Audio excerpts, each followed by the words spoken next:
চারপাশে প্রচুর মানুষের সাথে দেখা হবে, অনেক ভিড় ঠেলে এগোতে হবে, অনেক রকম কথা কানে আসবে। শুধু আপনাকে যেটা করতে হবে সেটা হলো ইগনোর।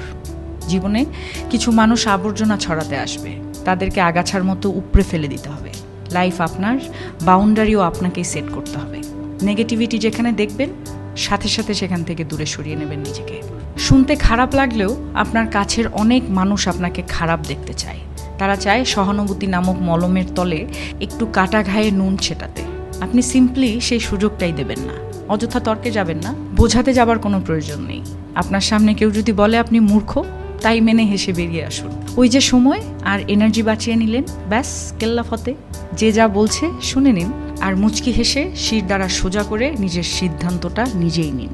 যারা নিজের সিদ্ধান্ত নিজে নিতে পারে তারা আসলে জীবন চেনে, বোঝে।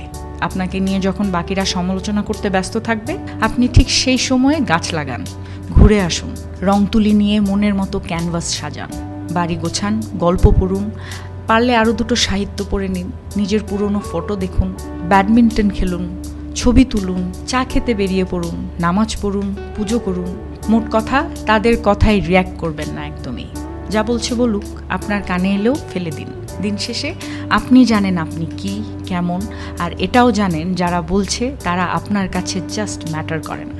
ঠিক এটাই।